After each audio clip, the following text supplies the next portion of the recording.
The weary traveller driving up the A9 from Edinburgh bound for Inverness might be tempted to take a brief detour along the B970 in search of rest and refreshment. About a mile from the Boat of Garten, the traveller may come across this rather idiosyncratic structure, a cairn standing alone in the remote Highland countryside. Interest piqued, the traveller may briefly pause and upon closer inspection will find upon it a plaque engraved with the following inscription in Gaelic and English. John Roy Stuart, 1700 to 1752. Born and raised near here was the celebrated Gaelic poet John Roy Stuart, one of the most heroic figures of the 45 Rising. A devoted Jacobite, John Roy raised the Edinburgh Regiment, which also included men from Strathspey. He won great acclaim for his bravery at Prestonpans, Falkirk and Culloden. Remember the people from whence you came. Erected by the 1745 Association. But who was John Roy Stuart? What is his poetic legacy? And what were the heroic deeds during the Rising of 45 that he performed? In short, why did the 1745 Association build this monument to his memory quarter of a century ago? These are the questions that I shall endeavour to address in the life, poems and legacy of John Roy Stuart, Bard of Culloden, a history in 6 chapters. Chapter 1, Education of a Bard, 1700 to 1735. John Roy was born in the district of Kincardine in Speyside around the year 1700 to older parents.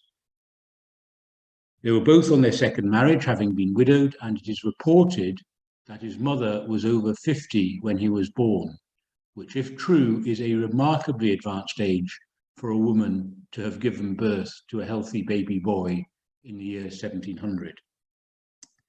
Once his parents had got over the shock of hearing John Roy's little feet patter in their home, they secured for him a good education in Inverness, completed by a grand tour of the continent of Europe, where, among others, he met Simon Fraser, the exiled Lord Lovat, forming a friendship with him which was to last a lifetime.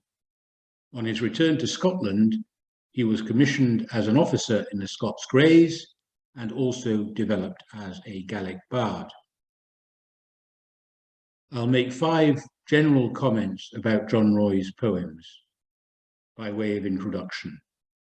Firstly, they are composed in Gaelic.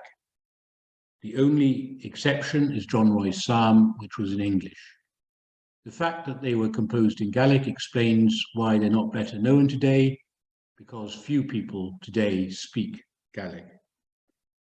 They were composed in the bardic oral tradition, that is to say that he memorized them and spoke or sung them at ceilidh houses and taverns and highlands, rather than writing them down on paper. And this explains why only a few of them survive today, just 14 poems in all, extending over 815 lines. A third point to highlight is that John Roy uses alliteration, assonance, rhythm, and rhyme extensively. These are well-established mnemonic techniques which assist memorization. Fourthly, they have a broadly common structure. They are typically 6 to 10 beats per line, and they are organized in quatrains of alternately rhyming couplets. Again, quite an easy form to memorize, the sole exception being the Silk of Clanhatton, which doesn't conform to this structure. And finally, they are all to some extent autobiographical. In his poems, John Roy is telling the story of his own experiences, his own emotions, his own reactions to events in which he personally was involved. And his surviving poems divide into three main groups. The first are three early poems composed prior to 1735. The second is four poems of love and romance composed during the 1730s. And the final and probably best known group are the Culloden poems composed in 1746 as John Roy sought to come to terms with the Jacobite defeat at the battle. So, to conclude this first chapter with what is undoubtedly the greatest of John Roy's early poems, one that still inspires poets today, the Lament for Lady Mackintosh has a very fine contemporary French translation by the Breton poet Christian Souchon. Souchon's translation is not word for word, but remains faithful to John Roy's Gaelic original in the powerful use it makes of metaphor, evoking the forces of nature itself in mourning the early death of Lady Christian Mackintosh, wife of the clan chieftain. Here are a few lines in Gaelic and English from the lament, and I'll just say the opening verse in English. Where are the gods and heroes who will guide me through this vale of sorrow? Even the moon and the shining stars and the golden sun are sunk in gloom. Chapter 2, the 1730s, Poems of Love and Romance. In English, the single word love covers a range of different emotions for which the ancient Greeks had a number of different words. And John Roy's poems cover love in different aspects, the first of which the ancient Greeks would have called philia. This is the song to Barbara of Downey and appears in Ronald Black's anthology Anne Lazare under the title John Roy's Letter, because that's what it was, a verse of 8 lines in a letter to a female friend, Barbara of Downey. In this letter, John Roy tells Barbara that he's down on his luck and he's sleeping rough, with no parlour, no pantry, no home and no floor, no bed but of rushes, and no girl to adore. And in response, Barbara gives John Roy a measure of consolation and support. So this is an example of philia, a long and enduring friendship with one friend, John Roy, down in his luck, and the other, Barbara, offering moral support during a difficult time for him. The second poem in this series is an expression of what the Greeks termed eros, or romantic love. The poem, dedicated to Mary Grant, opens, I saw a dream last night, come as a light to me.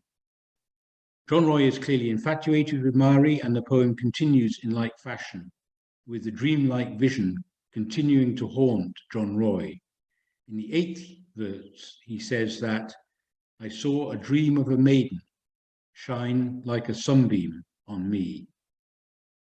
But for whatever reason, perhaps Mary is betrothed to another, perhaps John Roy's affection is unrequited. In the end, he realizes that his love cannot progress, and the poem concludes, though on the morrow must I leave and never more return, until death comes to call me home, for Mary I will yearn. However, John Roy does find love after he parts from Mary in the arms of the one who is the subject of the next poem, Song to My Sweetheart, perhaps the gentlest and most sentimental of his surviving poems. This is an expression of a third type of love, which the ancient Greeks termed pragma, lacking what the Greeks termed the mania or mania of obsessive love, or the eros of romantic or erotic love. Pragma describes a long-standing affection between two people, a pragmatic collaboration for mutual benefit. In the poem, John Roy does not name the object of his affections, and we find out why. She has fallen pregnant by him, and they are unwed. he wishes to protect her good name. But what is he to do? In his song, John Roy decides that for her sake and the sake of their unborn child, they must wed. Take my greetings and my blessing to the most beautiful girl. Give your hand and your promise. You will be a friend all your life. The final song in this group literally translates from Gaelic as a song between himself and a girl. I translate it more simply as John Roy's lullaby. It opens with John Roy singing to his baby daughter, "My girl, you are my heart's delight." This is what the ancient Greeks termed storge, a natural, instinctive, familial love, the unconditional, protective love of a father for his child. But how can John Roy secure his child's future? As the poem progresses, she starts crying, and for John Roy, it is as if the baby is remonstrating with him for not being a better father and looking after her. In the end, he arrives at a solution. "We'll bring across young Charles," he says, "and then the wheel of fortune will turn." So, like many leading Jacobites, John Roy supports the rising of 1745, not just because he believes that the Stuart dynasty should rightfully occupy the throne, but also because he believes that their restoration will restore his fortunes and secure his baby daughter's future. On learning that the Stuart standard has been raised at Glenfinnan, John Roy immediately secured passage on a merchant vessel bound for Britain. He joined the Jacobite army at Blair Athol on September 1st, 1745, and was greeted by open arms by Prince Charles as one of the few leading Jacobites with proven military experience. John Roy is then dispatched north to persuade this man, his old friend Lord Lovat, to raise the Clan Fraser for Prince Charlie. Then, as now, personal networks and friendships are more important than manifestos in mobilizing support for a cause, and John Roy succeeds in persuading Lord Lovat to commit his clan to the cause of the young Chevalier. On return, he engages at the Battle of Prestonpans, and after the victory there, he is appointed colonel of a new regiment, the Edinburgh Regiment. On October 30th, 1745, a crucial council of war is held in Holyrood Palace to decide the next step in the campaign. John Roy is the only regimental colonel not to be invited to attend this council, and he is not at all happy at being excluded, saying later that he thought he had not been invited because it was known that he would have opposed the decision to march into England, recommending instead that the Jacobites should consolidate their position in Scotland. Notwithstanding John Roy's reservation, he joins the Jacobite army in their southward march into England and advanced to within 120 miles of London, when, with the capital lying wide open before them, another council of war at Derby on December the 5th, 1745, took the fateful decision to turn back. John Roy served under Lord George Murray at the successful engagement to cover the Jacobite retreat at Clifton in December 1745, and again at the Jacobite victory on Falkirk Muir in January 1746. However, despite victory at Falkirk, the momentum of the campaign of 1745 had now shifted decisively against the Jacobites. In one last roll of the dice, they launched a nighttime assault on the Duke of Cumberland's redcoats in Nairn, whom they confidently expected to be drunk after celebrating the Duke's birthday. But the two Jacobite columns, one under Lord George Murray and the other under the Prince, are separated in the darkness. As dawn breaks, Lord George, concluding that the element of surprise has been lost, gives orders to his men to return to camp. John Roy is livid. There is a furious row between him and Lord George. John Roy accuses Lord George of treachery. Lord George threatens Lord John Roy with arrest. The rift between the two men never heals. The following day, the Redcoats advance from Nairn to the Jacobite encampments on Dromossie Moor. John Roy's regiment is positioned on the front line between the Frasers of Lovat on his left and the Stuarts of Appin, his blood relatives, on his right. And on the fateful and bitter day of April 16, 1746, John Roy leads his brothers in arms, hungry and exhausted after the night march, on one last desperate charge over the sodden moor, and they alone, of all the Jacobite regiments, along with Lochiel's Camerons on the right of the Appin regiment, reach the Redcoat front line, fighting furiously to the very end. But for the only time in the campaign, the Highland charge is broken. Chamboad ach baz, and dan ruin. Not victory, but death was our destiny. For John Roy, as for others who had risked all for the Jacobite cause, the battle is an unmitigated disaster. Chapter 4, The Bard of Culloden. The Swiss psychologist Elizabeth Kubler-Ross, seen here in this photograph, identified 5 stages of grief that she said all humans experience after a catastrophic loss. The first is denial, then anger, followed by bargaining, then depression, and finally, some kind of acceptance. It is my contention that the poems that John Roy composed after Culloden were his way of processing the loss that he experienced at Culloden. Stage 1, denial, the declaration of Muirlagan. 2 weeks after Culloden, 2 ships landed in the West Highlands, delivering 3,000 standards of arms and legendary Loch Arcade gold, enough to convince John Roy and a few other Jacobite diehards that they could continue the campaign.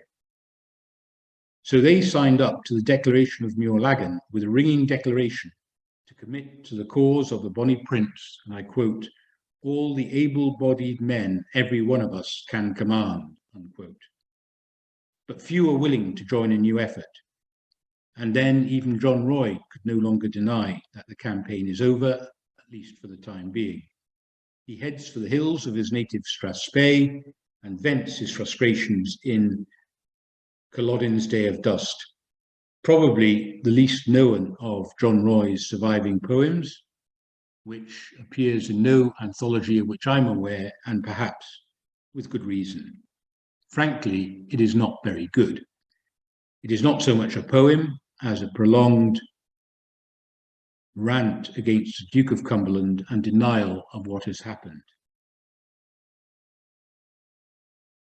Stage 2, anger, the second stage of grief.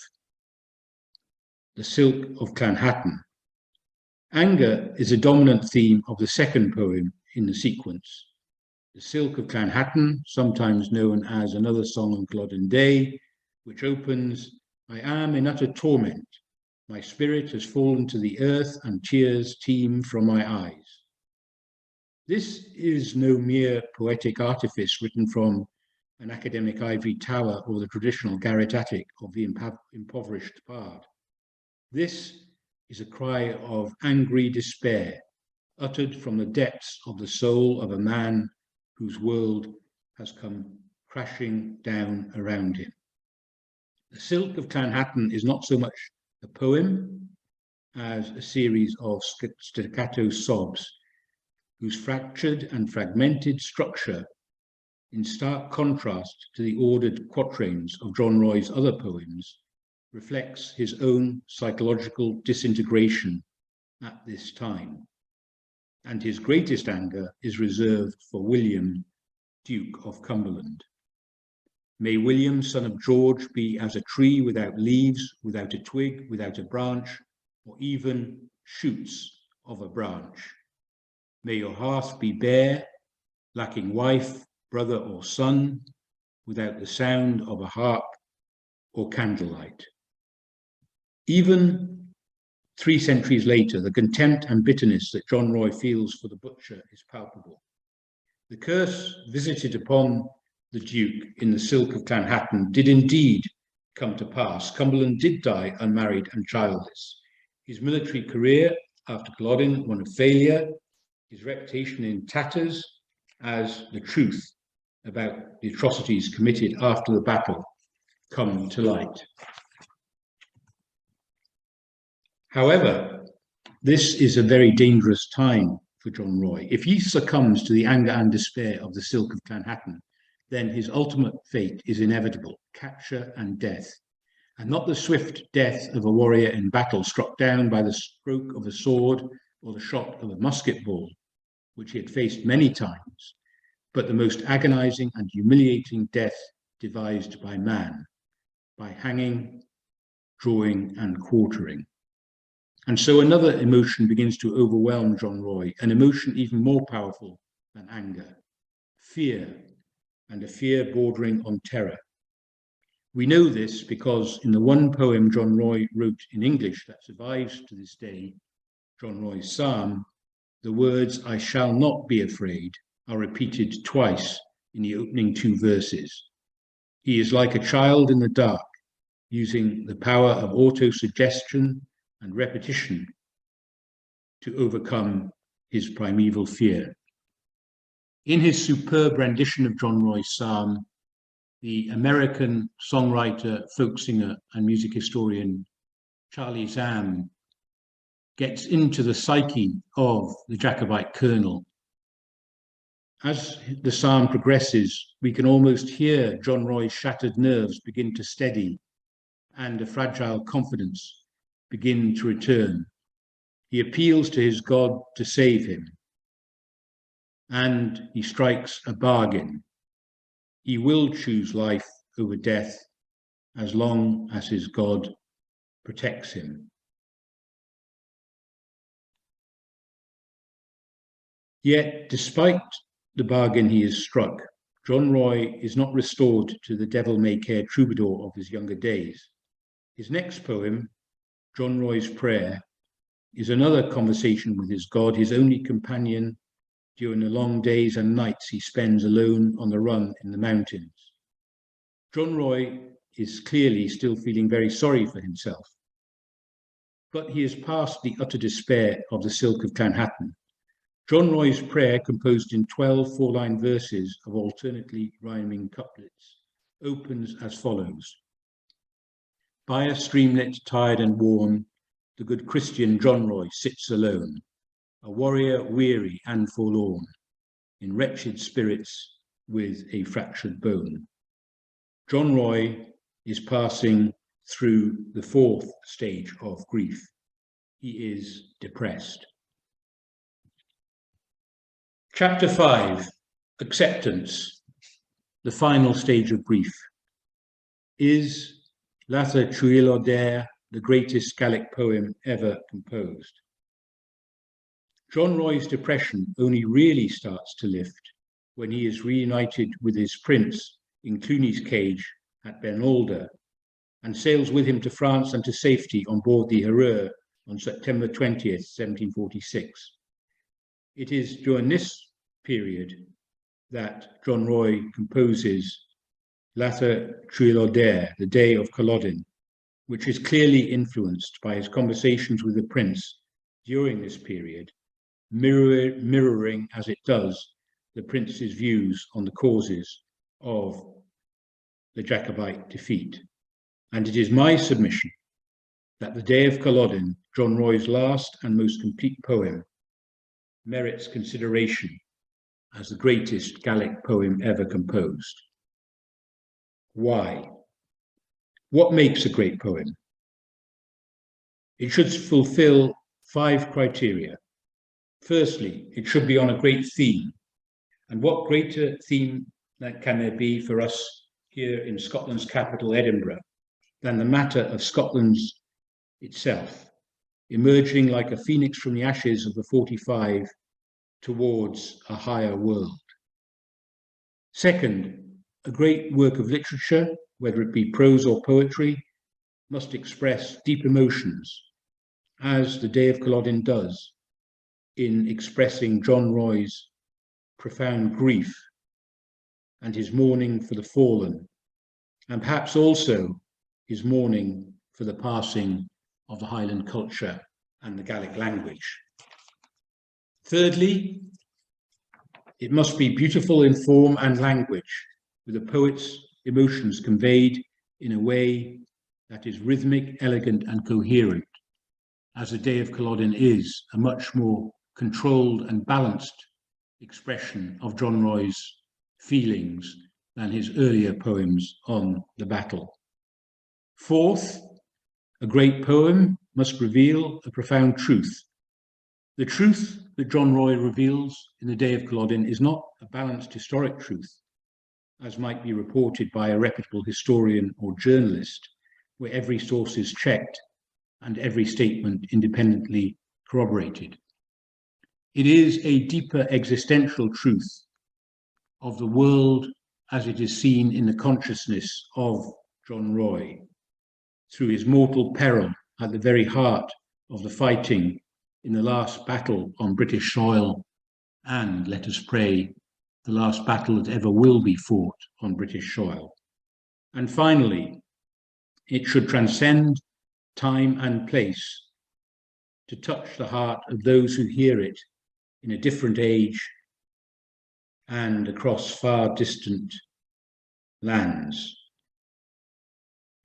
The Day of Culloden marks the final phase of John Roy's catharsis after Culloden, and his last known poem, perhaps because after its composition, he had nothing more to say. So let us close this chapter with a few lines from the poem, seen here in Gaelic and in English. Great are the depths of my sorrow as I mourn for the wounds of my land. I weep for each of the white corpses that lie on the side of the hill, abandoned, unhonoured, unshrouded, untouched, and unburied still. Chapter 6, The Legacy. Not much is known for certain about what became of John Roy after his escape from Scotland with the Prince in September 1746.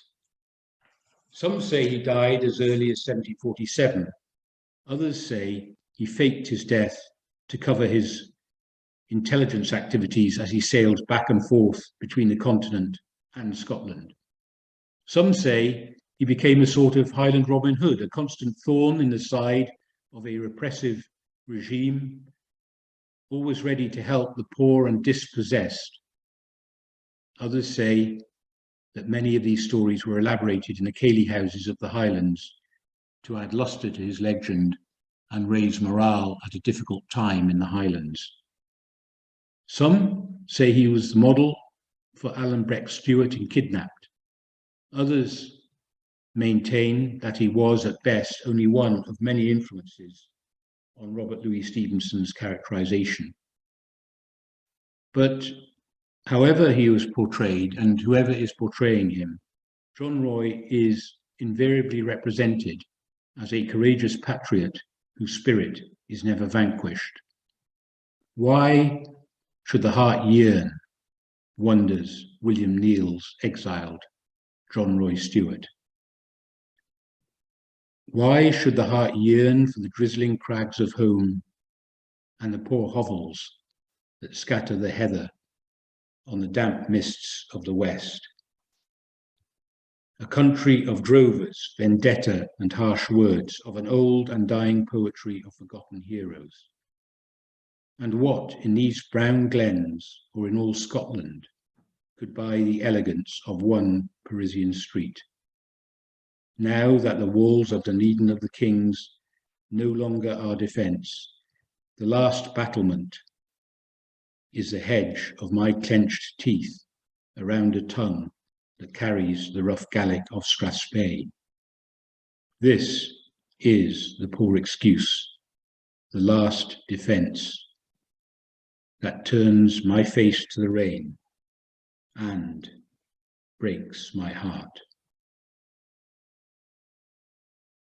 So what, in conclusion, is the final legacy of John Roy Stuart, Colonel of the Jacobite Edinburgh Regiment, or as John Roy himself might have described it, the Regiment of Dunedin of the Kings? Well, today there is, to the best of my knowledge, no surviving portrait to show us what John Roy Stuart may have looked like. His poems can only be understood in the Gaelic language in which they were composed by a few thousand people. The sacrifices he made and the risks he took were all for naught, for the Jacobite cause to which he dedicated his life ended in abject failure, and he died in poverty and in exile. So one might be forgiven for concluding that the life of John Roy Stuart was not exactly one of unalloyed success. Yet he did leave a legacy in the few of his poems that survive, which inspire modern poets like William Neal and Christian Souchon, as well as my old friends in the 1745 Association, who built this modest monument to his memory in his native Strathspey, close to the place of his birth during the dying days of the last millennium.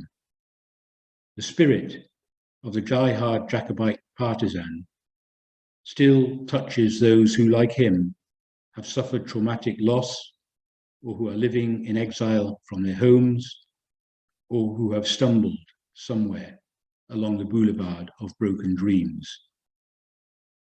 And the message that he sends is this: whatever troubles we may face in a turbulent world, however desperate things may sometimes seem to be, however bleak our prospects, while there is life, there is hope.